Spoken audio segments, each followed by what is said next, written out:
వెంటనే గబగబా pant shirt వేసుకున్నాడు. ఆయన బయటకు వచ్చాడు. ఆ వీధి చివరికి వచ్చి అక్కడ నిర్మానుష్యంగా ఉన్న ఏరియా అంతా ఎవరు లేరు. ప్రభు చెప్పమన్నాడు కదా, సువార్త చెప్పడం ప్రారంభించాడు. ఏ భేదము లేదు, అందరూ పాపం చేసి దేవుడు నుంచి మహిమ పొందలేకపోతున్నారు. పాపంలో వచ్చి జీతం మరణం. అయితే యేసుక్రీస్తు ప్రభు ద్వారా ఒక కృపావరాన్ని దేవుడు మనకి ఇచ్చాడు. అదే నిత్య జీవము. ప్రయాసపడి భారం మోసుకొంచిన సమస్త జనులారా నా ఎదుకు రండి, నేను మీకు విశ్రాంతిని ఇస్తానని సువార్త, స్వచ్ఛమైన సువార్త కొద్ది సమయం చెప్పేసి పాస్టర్ గారు ఇంటికి వచ్చేసాడు. తలుపేసి ఆయన నిద్రపోదాం అనుకున్న సమయంలో ఎవరో తలుపు కొడుతున్నారు. ఇప్పుడు మరలా ఎవరు వచ్చారని చెప్పి తలుపు తీస్తే ఒక యంగ్స్టర్ తలుపు ముందు నిలబడ్డాడు. బయట ఆ డోర్ బయట నిలబడ్డాడు. నిలబడ్డం మాత్రమే కాదు, ఏడుస్తున్నాడు.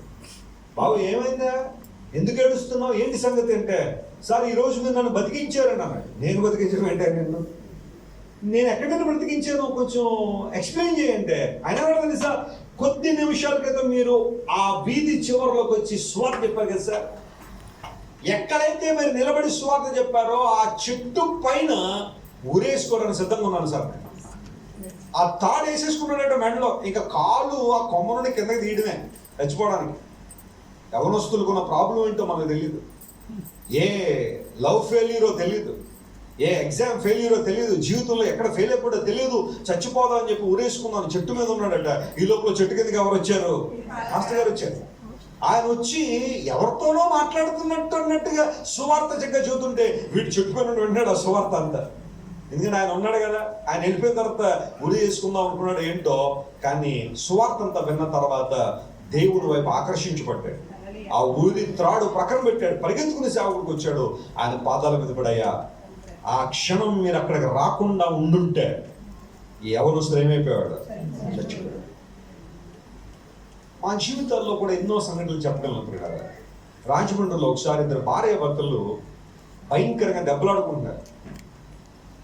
తెల్లవారుజాము 3-3:30 అయింది. ఆ టైంలో భయంకరంగా దెబ్బలాట. ఇంకా ఇద్దరు ఎలా ఉన్నారంటే, ఇంకా ఆ రోజు ఉంటే ఇద్దరులో ఎవరో ఒకళ్ళే ఉండాలన్నంత స్థాయిలో దెబ్బలాడుకున్నారు ఇద్దరు. We can notice that. 3:30కి ఆ భర్త ఫోన్ చేశాడు. వెస్లీ గారు ఒకసారి మా ఇంటికి రావాలన్నాడు. బాబు ఇదేంటే 3:30కి మీ ఇంటికి రావాల్సిన, లేదు సార్ ఒకసారి వీలైతే రండి అన్నాడు అని ఫోన్ పెట్టేశాడు. ఇప్పుడు ఎందుకు వెళ్ళాలి, అసలు ఏం జరుగుతుంది అక్కడ, పరిస్థితి ఏంటో అర్థం కాల. తెల్లవారుజామున వెళ్తే ఏంటి పరిస్థితి, వెళ్ళొచ్చులే అని అనుకున్న పరిస్థితుల్లో no, the spirit of God was talking to us, go, వెళ్ళాలి అని.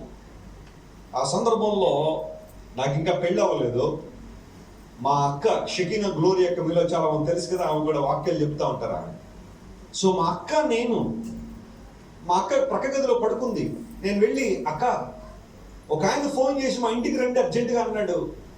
ఏంటో నాకు తెలియట్లేదు, కానీ I sense in my spirit to go to that home, would you please join me, నువ్వు నాతో వస్తావు, ఇద్దరు కలిసి వెళ్దాం అన్నా. వెంటనే మా అక్క గవ్వ సిద్ధపడింది. ఎక్కువ టైం లేకుండా ఇద్దరం ఆ ఇంటికి వెళ్ళేసరికి ఇప్పుడు మాకు ఒక మాటలో చెప్పాలంటే పరిస్థితి అర్థం కాల. ఇద్దరు కూడా ఇంకా ఆల్మోస్ట్ మేము వెళ్ళడం ఒక 5 నిమిషాలు లేట్ అయ్యి ఉంటే ఒకరినొకరు హాని చేసుకుని ఇద్దరు చచ్చిపోయేవారు భార్య భర్తలు. ఆ ఇల్లంతా చూస్తూ ఉంటే ఆ చీకటి మొత్తం ఆవహించి ఉంది ఇల్లంతా కూడా. నేను ఆత్మ నడిపింపుతో చూస్తున్నాను, స్పిరిట్ రూమ్లో చూస్తూ ఉంటే there is complete darkness in the house.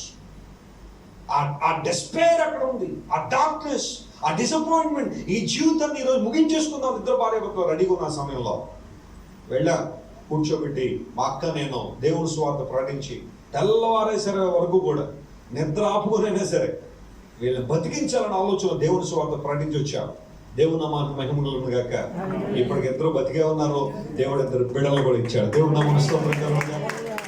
నాకు అప్పుడప్పుడు అనిపిస్తూ ఉంటుంది, ఇప్పుడు ఎవరు వెళ్తారు ఈ టైంలో, ఆయన నిద్ర వద్దా, మనకే సేవకులు కదా, రాత్రి అంతా ఎక్కడో మీటింగ్లు అలసిపోయాం కదా, ఇప్పుడు కూడా మరలా వెళ్ళాలా అని కనుక నేను ఆ రోజు కనుక ఆలస్యం చేసి ఉండుంటే, I'm telling you my friends, ఆ రోజు ఆ ఇద్దరు బతుకునేవాడు. దేవుని స్వరానికి లోబడి అనుభవంతో ఒక కుటుంబాన్ని దేవుని కోసం గెలవగలిగాం. Hallelujah. More attentive for God's word. దేవుని వాక్యానికి లోబడటానికి అబ్రహాములా మనం కూడా చిత్తం ప్రభువా అన్నావా, ప్రభువా ఇప్పుడు కుదరదు నాయన అంటారా? పరిశీలన చేయాలి. ఎందుకు అబ్రహాము దేవునికి భయపడేవాడని ఒక చక్కని టైటిల్ సాధించాడంటే, when God calls him he says yes Lord, నేను ఉన్నాను అంతే. పరిస్థితులు ఏమైనా కానీ చిత్తం ప్రభు అన్నాడు. దేవుడు అబ్రహామును ఆశీర్వదించాడు. రెండో విషయం దగ్గరికి వద్దాం. చూడండి, అబ్రహాము దీవించబడడానికి లేదా దేవుడు